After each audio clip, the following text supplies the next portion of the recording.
కామారెడ్డి జిల్లాలో కురుస్తున్న భారీ వర్షాల నేపథ్యంలో వరద ప్రభావిత ప్రాంతాల్లో బీఆర్ఎస్ నేతలతో కలిసి మాజీ ప్రభుత్వ విప్ మాజీ ఎమ్మెల్యే గంప గోవర్ధన్ పర్యటించారు. కామారెడ్డి పట్టణంలో జిఆర్ కాలనీలోని వరద ప్రభావిత ప్రాంతాలను ఆయన సందర్శించారు. అనంతరం బాధిత కుటుంబాలతో సహాయక చర్యలపై కాసేపు ముచ్చటించారు. భారీ వర్షాల నేపథ్యంలో అప్రమత్తంగా ఉండాలని, సహాయక చర్యలు ముమ్మరం చేయాలని ఆయన కోరారు. వరద నష్టం అంచనా వేసి బాధితులను కాంగ్రెస్ ప్రభుత్వం ఆదుకోవాలని ఆయన డిమాండ్ చేశారు. తక్షణమే అధికార యంత్రాంగం వరద ప్రాంతాల్లో పర్యటించి సాయం చేయాలంటున్న కామారెడ్డి మాజీ ఎమ్మెల్యే గంప గోవర్ధన్తో మా ప్రతినిధి Bhupathi face to face. Kamareddy జిల్లాలో 2 రోజులుగా భారీ వర్షాలు కురుస్తున్నాయి. ఇప్పటికే జల దిగ్బంధంలో అనేక కాలనీలు మునిగిన పరిస్థితి నెలకొంది. కామారెడ్డి నియోజకవర్గంలో భారీ వర్షాలు కురుస్తున్న పరిస్థితి కనబడుతుంది. ఈ నేపథ్యంలో జిఆర్ కాలనీతో పాటు లోతట్టు ప్రాంతాల్లో ప్రభావిత ప్రాంతాల్లో ప్రభుత్వ విప్పు మాజీ ఎమ్మెల్యే గంప గోవర్ధన్ పర్యటిస్తున్నారు. ఇప్పటికే బాధిత కుటుంబాలకు అదేవిధంగా లోతట్టు కాలనీ ప్రజలకు సందర్శిస్తున్న పరిస్థితి నెలకొంది. వారితో మాట్లాడించే ప్రయత్నం చేద్దాం. సార్ చెప్పండి, అసలు వర్షాలు 2 రోజులుగా భారీ కురుస్తున్నాయి, ఎట్లా ఉంది పరిస్థితి? ఇక్కడ కామారెడ్డి పరిస్థితి మాత్రం చాలా తీవ్రంగా, ఎన్నడూ కామారెడ్డి చరిత్రలో ఎప్పుడూ కనివిని ఎరగని రీతిలో వర్షం పడడము, ప్రజలు ఇబ్బంది పడడం, ముఖ్యంగా జిఆర్ కాలనీ, టీచర్స్ కాలనీ, అదేవిధంగా ఈ పంచముఖ హనుమాన్ బ్యాక్ సైడ్ దానిలో చాలా ఇబ్బందులు ఎదుర్కొంటున్నారు. మీ కళ్ళ ముంగట కనబడుతూ ఉంది. జిఆర్ కాలనీ టోటల్ 95% ఖాళీ చేసిపోయిన, మిగతా వాళ్ళు కూడా ఖాళీ చేస్తూ ఉన్నారు. ఎందుకంటే ఏ క్షణమైనా మళ్ళీ వరదలు రావచ్చు, మేము మా ప్రాణాలన్నా కాపాడుకుంటామని పోయింది. ఇప్పుడే మీరు సంగమేశ్వర్ అతను టీచరు, పాపం వాళ్ళ కుటుంబం టోటల్ ఏడ్చుకుంటూ కూర్చుంటే ఇప్పుడే కారిచ్చి వాళ్ళ ఫ్యామిలీ సింగమేశ్వర్లో వాళ్ళ నాన్న అన్నయ్య ఉంటారంటే అక్కడ పంపించడం జరిగింది. ఖచ్చితంగా దీని గురించి ప్రభుత్వం ఆలోచించాలి. ఎందుకంటే పెద్ద చెరువు, చాలా పెద్ద శిఖం ఉన్నటువంటి చెరువు, వాటర్ స్ప్రెడ్ ఏరియా చెరువు కాబట్టి దాని పక్కన అలుగు పక్కనే ఇవన్నీ కట్టారు కాబట్టి దయచేసి వీటిని ఇమీడియట్గా సీసీ వాళ్ళు పెద్ద ఎత్తున హైట్గా తీసుకొని కట్టేయాల్సిన అవసరం ఉంది. ప్రభుత్వం దీన్ని ఆలోచించి వెంటనే యుద్ధ ప్రాతిపదికన ఈ చర్యలు తీసుకోవాలని నేను డిమాండ్ చేస్తా ఉన్నాను.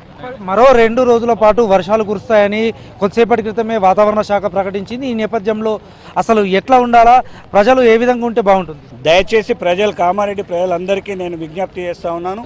వాగులు వంకలు పొల్లుతూ ఉన్నాయి. బీబీపేట లాంటి చెరువు కూడా బొంగబడి ఇప్పుడు ప్రమాద స్థాయిలో ఉంది.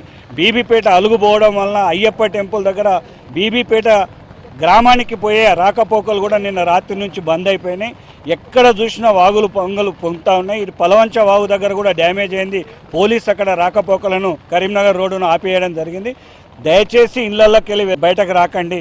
అత్యవసరం హాస్పిటల్ ఉంటేనే మీరు ఫోన్ చేసి సంప్రదించి బయటకు వెళ్ళండి, పోలీసుని సంప్రదించి బయటకు వెళ్ళండి తప్ప దయచేసి మీరు రావద్దు. ఈ 2 రోజులు వాతావరణ శాఖ హెచ్చరించింది కాబట్టి ఏ క్షణమైనా మళ్ళీ కుండపోత వర్షం రావచ్చు కాబట్టి దయచేసి మీరు జాగ్రత్తగా ఉండాలని నా విజ్ఞప్తి. లోతట్టు కాలనీ ప్రజలకు ఆహారం అందక కొంత ఇబ్బంది పడుతున్నారు.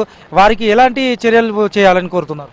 జిఆర్ కాలనీలో కూడా నిన్న 11 గంటల నుంచి చిన్నారులకు కనీసం మంచినీళ్ళు లేక ఇబ్బంది పడ్డారు, ఫుడ్ లేక ఇబ్బంది పడ్డారని ఇందాక చెప్పడం జరిగింది. నేను జిల్లా కలెక్టర్ గారిని, ప్రభుత్వాన్ని డిమాండ్ చేస్తూ ఉన్నాను. కనీసం ప్రకృతి విపత్తు వచ్చినప్పుడు మన ధర్మంగా, మానవ ధర్మంగా మంచినీళ్లు, ఆహారం అందించే బాధ్యత ప్రభుత్వం పైన ఉంటుంది కాబట్టి వెంటనే చర్యలు తీసుకోవాలని నేను ప్రభుత్వాన్ని, కలెక్టర్ గారిని డిమాండ్ చేస్తాను. భారీ వర్షాలు కురుస్తున్న నేపథ్యంలో రాష్ట్ర ప్రభుత్వం స్పందించి లోతట్టు కాలనీలతో పాటు వరద సహాయక ప్రాంతాల్లో ఇప్పటికే బీఆర్ఎస్ నేతలు పర్యటించారు. అయితే వారందరికీ సత్వరమే సహాయ చర్యలు చేపట్టాలా, ఆహారము అదేవిధంగా తాగునీటి సౌకర్యం, నిత్యావసర సరుకులు పంపించేయాలని రాష్ట్ర ప్రభుత్వాన్ని డిమాండ్ చేసిన పరిస్థితి. Over to studio. కామారెడ్డి జిల్లాలో వరద పరిస్థితిపై మంత్రి సీతక్క టెలికాన్ఫరెన్స్ నిర్వహించారు. ఈ సమావేశంలో ప్రభుత్వ సలహాదారు షబ్బీర్ అలీ, ఎంపీ సురేష్ షెట్కర్, పలువురు అధికారులు పాల్గొన్నారు. జిల్లాలోని వర్షాల తీవ్రత, వరద ఉధృతి, నష్ట పరిస్థితులపై మంత్రికి వివరాలు అందించారు.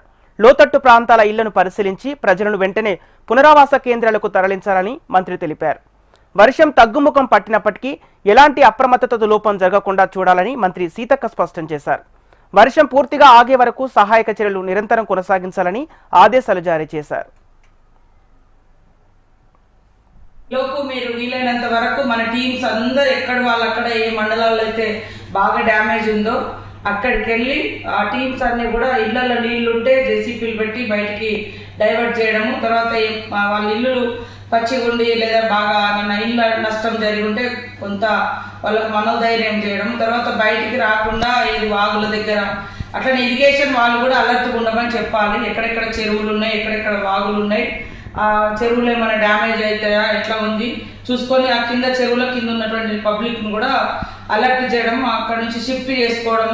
తర్వాత అందరు అధికారులు వాయిస్ రికార్డ్ చేసి ఆ మండలాల్లో అన్ని గ్రామాలకు చేరేటట్టుగా, తడిసిన ఇళ్లలో ఉండద్దు. అదేవిధంగా కరెంట్ పోల్స్ కూడా, ఎలక్ట్రిసిటీ వాళ్ళు కూడా అలర్ట్గా ఉండాలి. తర్వాత డ్రింకింగ్ వాటర్ను కూడా మనము అంటే అందుబాటులో ఉంచుకునే విధంగా చూడాలి. మొత్తం నిరాశ్రులైనటువంటి వాళ్ళు ఎవరైతే 500-600 మంది ఉన్నారో వాళ్ళకు ఫుడ్ కానీ వాటర్ కానీ మంచిగా ఇబ్బంది లేకుండా ప్రొవైడ్ చేయాలి. తర్వాత R&B PR వాళ్ళు కూడా ఎక్కడెక్కడ డ్యామేజ్ అయినాయి అవన్నీ తిరిగి అవన్నీ నోట్ చేసుకోమని చెప్పండి. లోకో